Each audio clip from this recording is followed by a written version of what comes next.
Hello everyone, this is James here for the Let's Get Ready to Rumble podcast. Today we're here with Rumble's boxer, Tyrone King. Tyrone, how you doing today, mate? Yeah, lovely, James. Having a good day so far, as good as it gets. What about you? I'm really good, mate. I'm really good. It's absolutely beautiful weather outside, isn't it? Lovely. I'm getting a tan on, not brown. Could be red soon, boy. Got to be careful. Don't want to be like Bill was the other day, mate. He was doing a bit red, wasn't he? Burnt to death, mate. Well, it's a bit of a frustrating period, isn't it, Ty? You know, you was meant to be fighting this weekend for the English title in Lordswood, weren't you? But unfortunately, it's been pushed back. Yeah, I was supposed to be weighing in tonight, fighting tomorrow for the English title. Trained hard for it, and about 3 or 4 weeks ago it was now, got cancelled. So obviously it's been a bit frustrating. I ain't really done much training or nothing since. Just trying to enjoy myself, really, having a few beers in while I still can. That's it. Yeah, fun, but yeah, everyone's in the same boat. That's it. We're all in the same boat, and you know we'll get through this, and then you know we've got even bigger nights to look forward to once this is over with the King Army, eh? 100%, mate. Give people what they want to see. That's it. So you know you had a bit of an unlucky year so far, really, because you've had a couple of fight dates cancelled. You obviously had this one. You was also meant to fight up on the 8-man tournament, was it? Up in London. Yeah, 8th of March it was, I think. It was a Sunday. I'm pretty sure it's 8th of March. Yeah, that got cancelled. And to be fair, I thought the promoter was just being a bit of a knob. I thought, like, he ain't actually set the venue up or anything. But anyway, that got cancelled. So obviously I was disappointed with that. But obviously I didn't mind too much because I knew that I had to remain focused for April. But obviously carried on trained hard. And then April got cancelled as well. But life goes on. That's it. Life goes on. You know, touch wood. Hopefully, September, October time, we could be back seeing boxing again, and hopefully, we'll have the roar of the King Army again. Yeah, 100%. I'm young, so I've got time on my side, I suppose. That's it. That's what it's all about, Ty. You're a very hard worker, hard trainer. Everyone sees it on your Instagram and what Bill posts on his Insta. You're one of the hardest workers in the gym, and you know you deserve everything that's going to come to you with your fights in the future for sure. Exactly. Train hard, fight easy, James. That's it. That's the Team Pro Rumble's old saying, isn't it? Yeah, exactly. So you've been boxing for quite a while now, Ty. When was it you first started boxing? Started boxing, James, when I was about 15 years old, I think I was. Mm-hmm. What it was, I used to be good mates with a fella called Liam Brum. Okay. And we used to get in trouble and that, and he said to me, "I'll come up to the boxing gym one night." Went up there, obviously I used to think I was a bollocks. I used to say, "Yeah, I'm good and that." I was absolutely dreadful. And I didn't even know it until I went up the gym. I started doing a bit of sparring with one of my other mates called Marco Bray. Okay. And he jabbed me on the nose. I thought, right, that, like, obviously I liked it. And I carried on sparring, carried on going, and when I was at CNS, I wasn't really getting on that great, to be honest with you. Mm-hmm. Like, I started doing club shows. I had a few fights in that where I lost a few fights, and I wasn't really going anywhere with it. So I decided to join Bill, and things are on the up now, yeah. That's it, to say the least. How long have you been with Bill then, Ty? I've been with Bill now probably about 3.5 years maybe. When I first come to Bill, didn't really have no confidence. Didn't really train hard or anything until I started training with Bill. And yeah, I've been with Bill and we're getting on well, to be honest. I had 3 fights with Bill now. 1, 2. That's it. Getting there. You've had a very good start with Bill, haven't you? You've trained with him for quite a while without fighting, to get you in the right place, get you up to the level you wanted to be, and then you had your first fight with Bill last February, wasn't it, Ty? Last February, yeah, that's it. What it was, when I first joined him, it was like he was moulded me, like took me back to basics sort of thing, give me that confidence. Obviously put a lot of time into me, so thanks to Bill for that. Props to Bill, all credit to him for that, because it does take time, you know what I mean? And obviously when he did give me the nod, we went for it, and we boxed on February the 16th last year, yeah, and that was an amateur fight. And what it is, when I box in the amateurs, I'm quite a big boy. I'm 6'1", ain't I? Yeah. I think on the Friday, I weighed in at about 73 kilograms, and the fight was on the Saturday morning. Yeah. And Bill said to me, he said, "Well, you've got to get down to 69 kilograms, otherwise we're not going to fight." So Yeah. I think when I was in the amateurs, I was draining myself with the weight. I think, to be fair, because I was having hot baths after hot baths, saunas, not really eating much. Yeah, yeah. Proper draining I boxed yourself. that fight, I lost, and I lost that fight. Didn't really have any energy in me or nothing. But if I boxed that fella at the normal weight and I had the energy in me, I would have beat him, I think. Yeah, 100%. Well, you had a couple of months out, and then you decided to go on the semi-pro route with the WBU, and you boxed July the 6th, and to say the least, Ty, you shutted up all the doubters that night, and you put in an absolutely brilliant 4-round performance, wasn't it? Yeah, you know, the thing is with that fight, I boxed Dan Gabodzi, and I only had about 5 fights at the time, I think, and he had about 13, 14 fights, and he's just coming off a knockout win. Oh, So wow. when I did first go down that route, there was a few boys in the gym at the time. Matty Avis, do you know Matty Avis? Yeah. Bill matched Matty Avis with that Dan Gabodzi, and he matched me with someone else, like closer to my experience. Anyway, Matt Avis didn't fight for whatever reason, so I said to Bill, I said, "Well, I'll fight him," knowing he had more, like, double experience than me, really, and coming off a knockout win. Obviously, I'm coming off a loss, so that was a big risky fight for me. But Yeah. when I went in there, really, 4 rounds, I classed him for 4 rounds, beat him every round. And I was at my normal fight, like 73 kilograms. Felt like so energetic in there. I've always trained hard, really, but I definitely feel better at 73 kilograms, 75 kilograms, something like that. Yeah, you're Good very performance. very strong at the weight, Ty. It suits you a lot being at that weight, doesn't it? You know, allows you to have that bit of space, and you've got that energy with you. You know, after the weigh-in, at least now obviously you're weighing in day before weigh-ins with the shows, and you know you're feeling good. You've got that energy about you again, haven't you? And you've got that strength on the day. 100%. I think I suit day before weigh-in because obviously I can rehydrate and get myself back up, back strong, and I'm not losing any energy. When I'm training, I'm eating 2 or 3 meals a day, fueling myself with calories and that. And I'm still better when I'm training, and obviously I feel a lot better when I'm fighting as well. Yeah, 100%. Well, before we go on to the next fight in your career, because that's the biggest one yet. I wanted to go back with you a little bit, Ty. You know, obviously you're very much into your boxing. You know, you've got some inspirations, fighters you look up to. Who would you say the fighters are that you look up to and inspired you to pursue the sport? To be honest, James, when I first started boxing, I was in the amateurs, so I used to watch all the GB boys like Ben Whittaker, Jordan Reynolds and that. Mm-hmm. And but my biggest inspiration as a boxer is probably Kell Brook or obviously Tyson Fury because of where he's come from and everything like that. Yeah. And I like Kell Brook, the way he gets all the crowd up and that, order the lights, takes the big fights, doesn't really care about the doubters. He'll fight anyone, anywhere, and that's what I'm like, really. That's it. He's got a very good style, has Kell, and he's got, you know, he's got the team up, Dominic Ingle, Brendan Ingle, obviously Brendan Ingle before up with the Ingle gym, you know, the really class style, you know, that they've moulded the fighters in up there, and you see him, he's throwing left uppercuts out of nowhere, you know, lead right uppercuts and stuff. He's got a good old style, isn't he? I like Kell Brook, like he's fought all the big boys, hasn't he? He's fought Errol Spence, nobody wanted to fight. Fought He went up Golovkin. 2 weight divisions, Golovkin, yeah. Eubank Jr. didn't take that fight, did he? Pardon? I said Eubank Jr. didn't take that fight, did he? Because originally that was meant for Eubank Jr., wasn't it? No, Eubank Jr. didn't want that work, did he? No. way.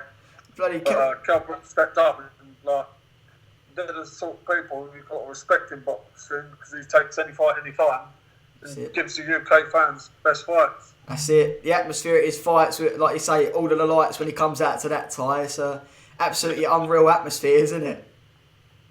All of the lights, mate. That's it. Gets all the crowd up.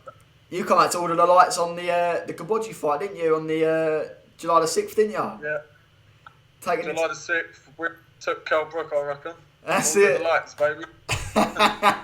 We had a better atmosphere in Swallows that night, didn't we? Yeah, Swallows. We're like Ricky Hatton, like Manchester Arena. That's it. It is. Swallows is my boy. That's it. Swallows. You're gonna be filling that place out. You're filling it out pretty much already at the moment, ain't you? Yeah, 100 tickets every time, pretty much. Not too bad for somebody who's only had 2 fights selling tickets, James. Yeah, you're doing good, and you know you're going to keep building upon it. Everyone's following your story and your profile. Obviously, you've had the 2 fights. You know you could be moving on to titles, and you know who knows what the future is going to bring on that side of things. But you know everyone supports you. Everyone talks very highly of you because they know how hard you work outside the ring, Ty. Yeah, train really hard, James. Like 5 days a week. Yeah. 2 times a day. So what does the average week training of Tyrone King consist of then? Usually on a Monday, I like to get in the gym Monday straight away. Start the week off right. I'll go training with Bill, do some pads, bag work, circuits or whatever with Bill on a Monday. On a Tuesday, I like to go for a little 3-mile pod or something. But make sure I put the work in. And then usually on a Wednesday, I get back in the gym. And then Thursday, I'll run again. And then Friday, I'll usually end the week with a spar or swim or something like that, just to get the cardio back on. And then train on the Saturday as well. The only day I have off is Sunday when I'm training. That's it. Hard old life, Even on a Sunday. That's it. Even on a Sunday, you're watching the boxing on the Sunday. So there's no days off for you, is there? Even on a Sunday, I'm itching to get out and train. That's it. So you know, obviously you've got all different parts of training. You know, you're sparring, you do your swimming as well, you're running. What do you find the hardest part of it all? James, the hardest thing I've ever done during training is with Bill. We used to go with the pro boys. We started going to the track, and Bill said one week, we'll go do Stockers Hill. He said, only do like 5 or 6 laps though. And I thought 5 or 6 laps, I'll do that easy. Stockers Hill, mate, is really, really, really hard. But obviously, that's really hard, yeah. Or probably that 20-minute bar bag thing I've done. Yeah. Because I walked to the gym, and Bill said, he said, do 10-minute bar bag. And I just see that Keith Pretty Boy Ingalls, they call him. He done 20 minutes. So I said, Bill, no, I want to do 20 minutes. And done 20 minutes. It got to like 10 minutes, and I thought, for fuck's sake. I've got myself in here. I wanted to stop, but I carried on, got through it. Yeah. Really hard. I couldn't walk for 3 days after that. Really? Really, mate. I was walking up and down the stairs. I was saying to my girlfriend, I said, I can't even walk up the stairs properly. Back of my legs was really bad. He's like Bill after his half marathon yesterday. You having to get some crutches to get yourself up the stairs. Fair play to Bill. He's the man, isn't he? Yeah, amazing what he done for charity. Yeah, exactly. Fair play to him. I didn't have the luxuries he had, though. I didn't have a nice big hot tub to jump into after. Oh, well, you know, like we said, so you had the Kaboji fight. Heading back to it, you had the Kaboji fight. Brilliant win off of that. You got your next fight date, which was November the 16th. Again, Swallows Leisure Centre, and who was you was meant to fight someone else originally that night, but you I was supposed to box Anthony Saunders coming down from Liverpool, and I think I was supposed to box him for a title that night. I think I'm not too sure, but it got changed the day before. I think against Josh Edwards. Yeah.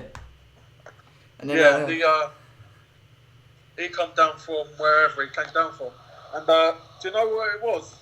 I had a little bit of pressure on me that night because another local lad, Lou Baker, boxed him on like another show. Yeah. And I thought, right, I've got one on me now because another local lad's beat him, and my mate Lou Baker beat him in 2 rounds.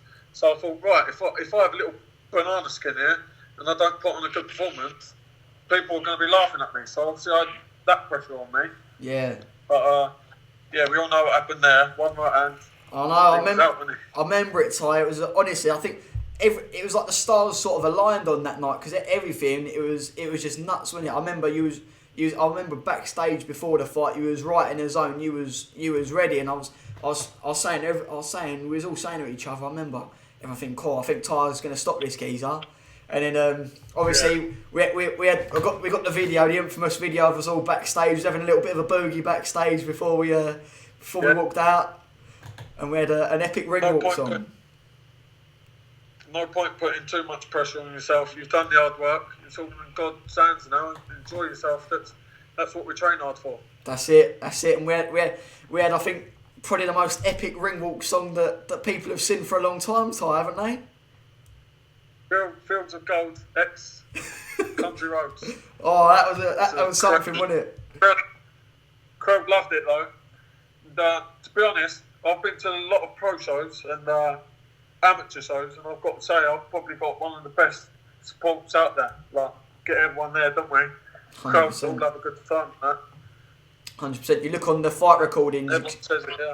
You put it up on your story, didn't know you got the DVDs from the fights, and you just hear that when he's announcing Tyrone King, you got everyone in the back when it's just going mental, like the whole of Swallows is just roaring. Do you remember, we was waiting to get announced into the ring, and they was singing King Army and everything like that before we even got announced into the ring. I remember it was nuts, wasn't it? Everyone was there for you that night, and I think it just shows them, that's why you've got to be a top of the bill fighter now, Ty, because you've got the following to do it. You've got the belts to that you're fighting for now, so there's no reason why you can't top a bill at Swallows and sell it out. Sell it out 100%. Started back at Swallows, hopefully, and that's it. The thing is, we're supposed to box at Lordswood on the 12th of April, won't we? Like tomorrow. But I want to get back to Swallows, to be honest. Get all the people there. That's it. So what was going through your mind, on your way to the ring that night? Obviously, you said there was a little bit of pressure on another local lad of boxing. But what was on your mind when you got in the ring? You're facing the fighter, and you're thinking, because you had something in your mind that night. You looked a bit like, cool. You was going to just go through the geezer, whatever happened. You was going to go through and get the stoppage. Yeah. No, me and Phil was working in the gym on hurting people, sitting down in the shops a bit more. So obviously that was the game plan, but usually in the first round I'll just go in there, see what they're about, but people in tight guards and everything like that, get on the jab, set the other shots up.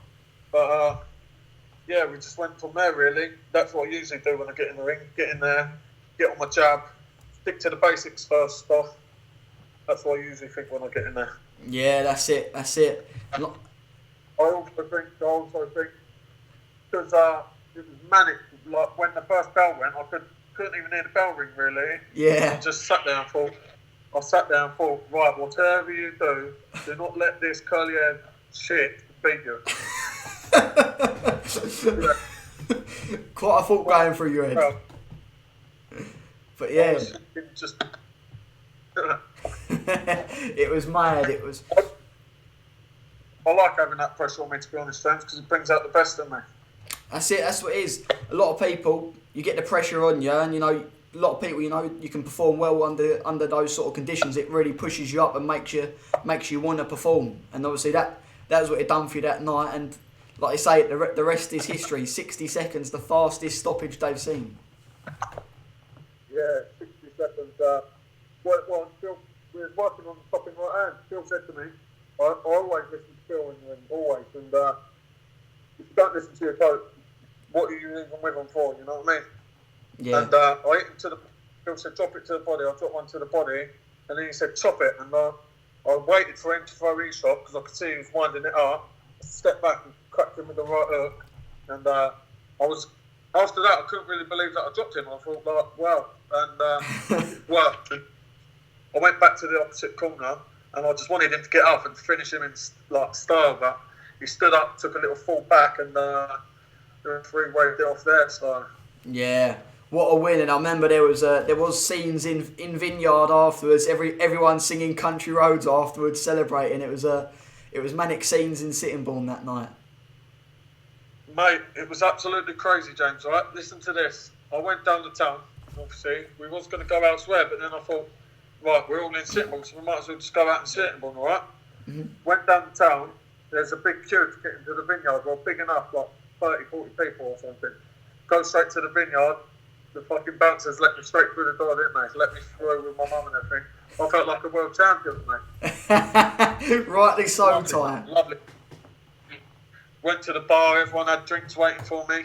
Oh. But really, I'm lucky to have the people behind me who I do have. Yeah. Really. 100%, 100%. It was very, very deserved, Ty, very deserved. And, you know, hopefully, touch wood, we get this out of the way and that English title shot. And hopefully, you know, top of the bill in Swallows, that's what's to come next, Ty, eh? Well, hopefully this lockdown gets lifted and then we get the show on the road straight away, if you know what I mean. Like, get the show announced. Everyone's going to want to come to boxing shows after this. Because people's been locked in for so long, they're going to want to get out. They're going to want to do things like go watch their mates box and hopefully do more tickets, get more people behind me and have more big nights and bright lights. That's it. Well, you know, hopefully another thing that's obviously, it's been on the cards for a while, another prize champion, Ty. You know, hopefully, if it was a middleweight one, would you be game for it? I'll be game, mate. Obviously, there'll be. I think Bill said something like he'd only take one or two of the boys from the gym. Yeah. Because obviously, I've got a few close mates down the gym, and obviously I'm close mates to them as well. But I'd still get in there, even if there was my mates, to be honest, for a bit of money and that, and if the other boys would as well. But if we could keep it with like separate gyms, then obviously, yeah. But I'm game either way. I'll get in there, yeah, 100%. That's it. Well, that's I don't think. For example, if Bill done our heavyweight prize fight a few months back, didn't he? Yeah. All the heavyweights out there that didn't go into it, you've got to sit there and think, why are you even boxing? Because you're boxing, but you're not going into these big competitions. Yeah. I'm here to get in the big competitions and prove myself and see how well I can do. You know, I'll never shy away from my challenge, never. That's it. That's what it's all about. It's all about, you know, testing yourself and seeing just how good you are, isn't it? Bigger the challenge, the bigger you rise to it as well. That's the harder you try. That's it, Ty. That's it. Well, how are you finding it? Obviously, at the moment, you know, we're saying about boxing being cancelled around the world. You know, what are you doing on Saturday nights now? Now you haven't got boxing to watch on Sky Sports or BT yet. What are you doing? Watching the old fights now? Well, I watch a lot of YouTube, to be honest. A lot of interviews, Tyson Fury, Billy Joe Saunders, just Kugan Cassius interviews and everything like that. But I've been working still, James, ain't I? Yeah, keep working.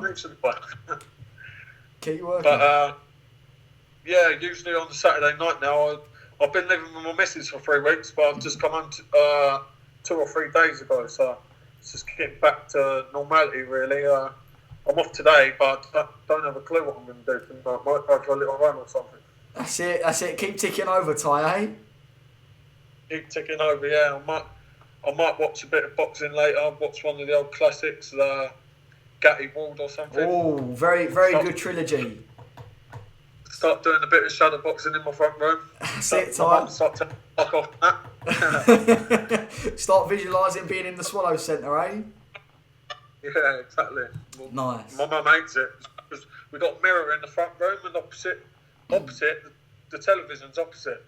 So I'll be in the mirror shadow boxing and she'll be like, get out the way. I'm like, ugh. Oh, lovely. Lovely. Well, Ty, we've got a couple of questions. We've got quite a few questions actually that have come through. Everyone wants to know, you know, about Tyrone King today. As I said to you before the podcast, we put a little poll out on Bill's profile the other day, and literally everyone on there was saying we want Tyrone King on next. So, you know, we're giving the Let's Get Ready to Rumble podcast what they want, and they've got you on there. Like a fella, James, and I've got. You are indeed. I've got the eyes. I've got the quiff. You got it all, mate, eh? No, I'm joking. So nice the first question comes in from your pal. Oh, you're taking a screenshot there, Ty. Oh, there we are. Oh yeah, I did take one earlier.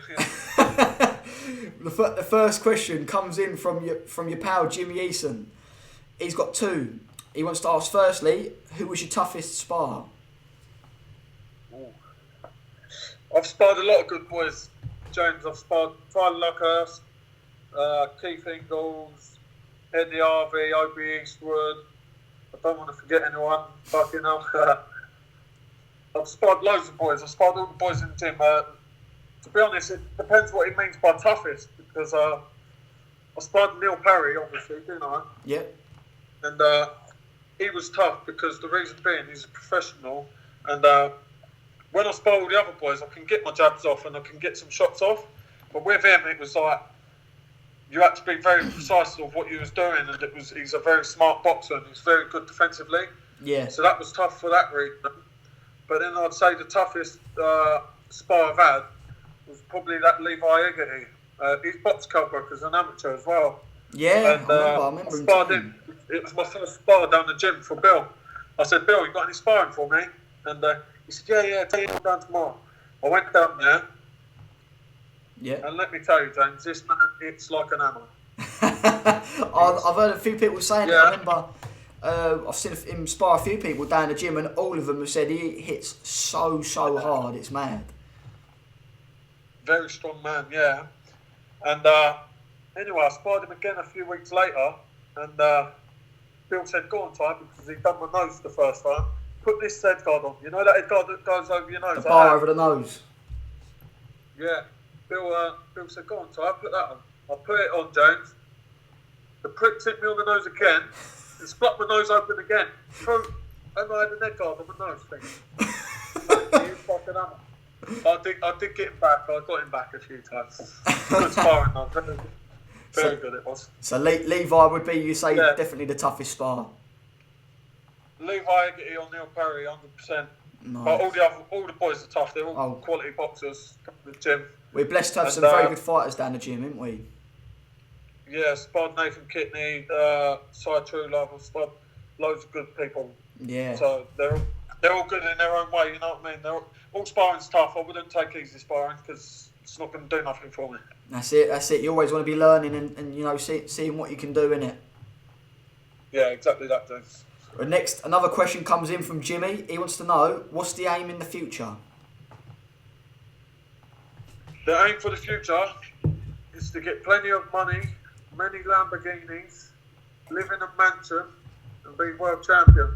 Let's be honest, that's probably not going to happen. So the realistic aim is to turn pro when I'm about 22, 23, and just keep winning and see where it takes me.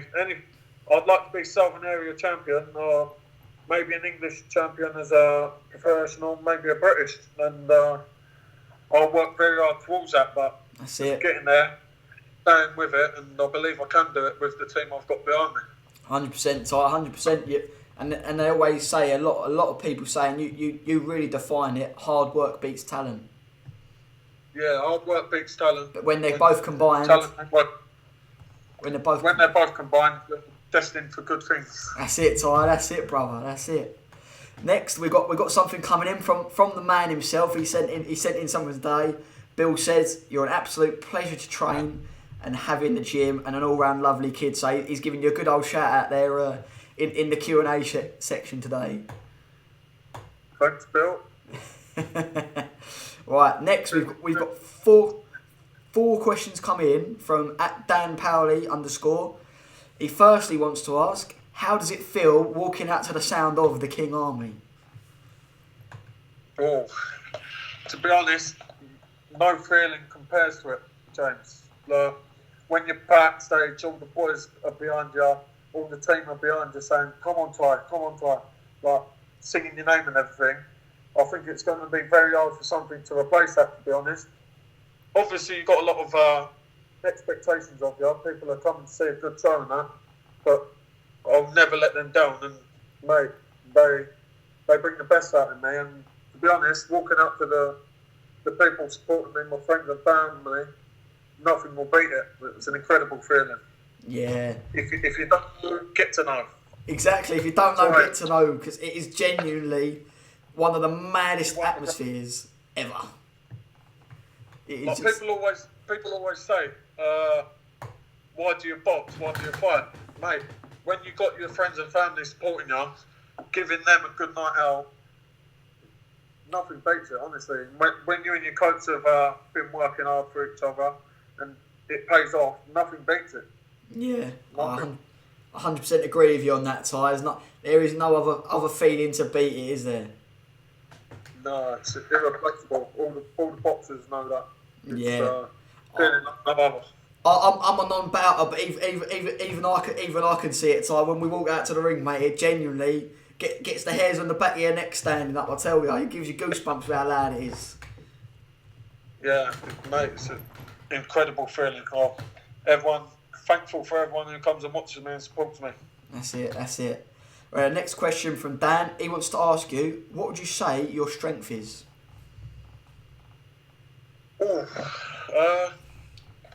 My strength's probably just hard work, James. Train hard, like you say. There's all the boys in the gym train hard, but me and Martin probably the two hardest trainers in the gym. If I'm not running, I'm swimming. If I'm not swimming, I'm boxing. If I'm not boxing, I'm sparring. If I'm not doing that, I'm lifting weights. If I'm not doing that, I'm cycling. I'm always doing something to burn the calories, put the hard work in, just train hard. But my strength's probably my long reach. I've got a long reach, I've got a good jab. I move my feet. I need a bit of work. Obviously, I need a lot of work on my head movement. Everyone needs work, but that's probably my strength, my jab, and my long reach, and my dedication. And I'm not scared to get involved as well. And I'll take the shot to land my own, if you know what I mean. Yeah. I get what you mean there, Ty. I get what you mean. Nice. Well, the next one comes again from Dan. He wants to ask you, how do you stay so motivated? To be honest, the only reason I do stay motivated is because I think if I don't train, people are wasting their money coming to watch me. If people don't see me training, they're not going to pay for a ticket, and I wouldn't expect them to. And another thing is, because I know I'm selling 100 tickets, and I know there's going to be a big crowd there, if I don't train, then I'm going to let them down, and I can't afford to let people down, if you know what I mean. And I don't want to make myself look like a donut in front of people as well. That's always in the back of my mind. When I wake up in the morning and I don't want to train, I sit there and I think for the people who's going to come and support me, and I think, well, I'm not going to waste their money, and I'm definitely not going to make myself look like an idiot. Yeah, I see what you mean there, Ty. I see what you mean. You don't want to make yourself look thin, but you don't want to let people down either. You want to give the best account of yourself you can possibly give. Exactly that, James. Yeah. Nice. And Dan's also asking his last question. He wants to ask you, what are we to expect from you after all this madness is over? You're going to expect me to train harder than I've ever trained before, because I'm going to have a few extra pounds to drop. And hopefully plenty of success, hopefully more wins, more good nights ahead for all of us, Dan. That's it, 100%. Next one is coming in from the man is young Zach Fee. He was our guest last week. He wants to ask, where are you planning to go? Unlicensed, amateur or pro? Well, Bill said to me the other day about the developments under 10 belts. So I'm going to go in them, I think, in September time. Oh, yeah. And obviously, if I win them, I'll have a national title behind me as well then. Yeah. And I'll be at 75 kilograms. So I think I'm a smart enough boxer. I spar with people. I spar with pro. Like I sparred with a pro, Neil Parry. I spar with Tyler Lucas. He's had loads of fights. Keith's had 20 fights. Obi Eastwood had boxed for England. I've sparred with experienced boys, so I definitely think I can get in there, hold my own, and hopefully God can bring me through it and give me a national title if I work hard for it. And then after that, I'll go back down the unlicensed route and I like getting paid for fighting, to be honest, James. Yeah. Gives you a bit of money in that, and gives you more of a fan base. And then obviously when I do get the fan base where it needs to be, and I've grown into a man's body and everything, and obviously I've learnt a lot more. In 2 or 3 years I want to turn professional. Yeah. That's it. Turn over pro. You have the That's what I think the good thing is about the unlicensed route is it's sort of that transition between amateur and pro, because it's more of a pro style when you're fighting in the unlicensed fights, but also you've got that aspect of things like the pros where you're selling tickets and you're building up your fan base, ready for when you do turn over. Because the most important thing, let's have it right, when you turn over, what promoters want to see is you selling as many tickets as possible. And when you're selling them tickets is when you get the big opportunities given to you, as we see with a lot of fighters on the small hall shows, isn't it? Yeah, exactly that, James. Like when you box amateur, it's a bit like faster pace and like cleaner shots and everything like that. But when you box the unlicensed, it's like more of a pro style, if you know what I mean. It's like depends who you're fighting. Sometimes you get these idiots who come swinging and everything, but that's not going to work against somebody like me.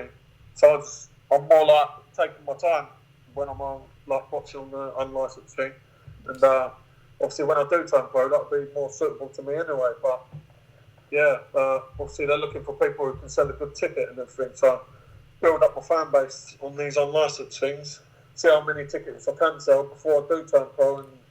Because if you turn pro and you can't sell tickets, that's why a lot of people end up going journeyman. So I'm not going to get in the ring and just get paid to lose or whatever. Yeah. So I'm going to see if I can sell tickets in that first, then I'll turn pro. That's it, nice. And last question, it comes in from Josh Crosswell. He wants to ask, where do you see yourself in 5 years' time? 5 years' time, hopefully I'll be living on my own, in my own place, with my girlfriend. Maybe have a little kid, maybe. Driving a sports car, I hope. Alright. And maybe be 3 or 4 and I was a professional in 5 years' time, yeah. That's where I see myself in 5 years, hopefully. But please got God. to stay on the right path, got to keep winning, got to keep training hard, got to stay dedicated, and got to keep improving. That's it, Ty. 100%, mate, 100%. Well, it's been an absolute pleasure, Ty, having you on the podcast this afternoon. Just in case anyone, they haven't got you on social media or anything, how can people get in touch with you? They can follow me on Instagram, Tyrone King 17, and add me on Facebook, Tyrone King. Alright, lovely, Ty, lovely. Well, it's been brilliant to have you on, Ty, and we'll catch up soon, hopefully. Please God, once this is all done, and I'll be seeing you in the gym, training ready for whatever's next for you. Yeah, please God. Take care, James. Hope you and your family stay safe, mate. You too, mate. Take care, stay safe, and I'll see you soon, alright? Alright, James. Thanks, mate. Cheers. Take care, mate. Bye, mate.